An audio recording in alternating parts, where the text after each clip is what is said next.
경제로 말하자면 장기 불황 상태다. 12일 자유한국당의 한 관계자는 최근 당 지지율을 두고 이렇게 말했다. 한국갤럽이 10일 발표한 여론조사에 따르면 한국당 지지율은 11%였다. 3주째 같은 수치다. 한국당을 곤혹스럽게 하는 대목은 청와대와 더불어민주당의 지지율이 빠지는데도 반등하지 못한다는 점이다. 최근 두 달은 야당에게 부활의 기회였다. 최저임금 인상, 부작용 논란을 비롯해 경제성장 전망치 하락, 실업률 상승 등 경제 전반에 빨간불이 켜지면서 여론이 악화됐다. 여기에 남북관계도 북한 비핵화 상이 답보 상태에 빠지면서 부풍 효과가 소진됐고 북한산 석탄 밀반입 파동까지 터졌다. 이 때문에 문재인 대통령 지지율은 6월 둘째 주 79%를 기록한 이래 지속적으로 하락해 8월 둘째 주엔 58%까지 내려왔다. 하지만 같은 기간 한국당의 지지율은 6월 둘째 주 14%를 기록한 이래 전국의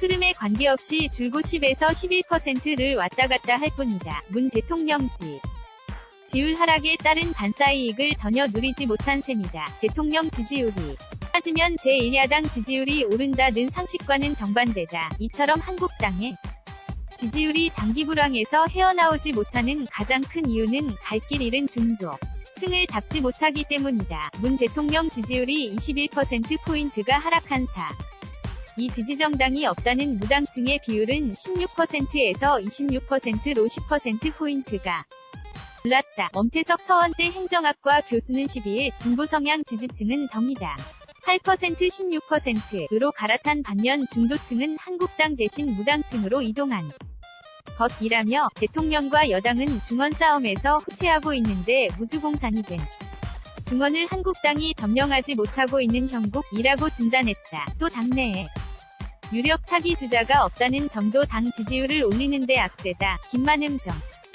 시아카데미 원장은 과거 한국당에선 김대중 정부 당시 이회창, 노무현 정부 때는 박근혜라는 유력 주자가 지지율의 구심점 역할을 했는데 지금은 그런 인물이 없다고 말했다. 나아가 근본적으로 한국당이 집토끼와 산토끼 사이에서 갈팡질팡하다가 결국 어느 쪽도 잡지 못하고 있다는 지적도 나온다. 김병준 비대위원장을 비롯한 당 지도부는 진로 수정에 무게를 두겠지만 친박계 성향의 일부 의원들은 보수 강화를 주장하고 있다.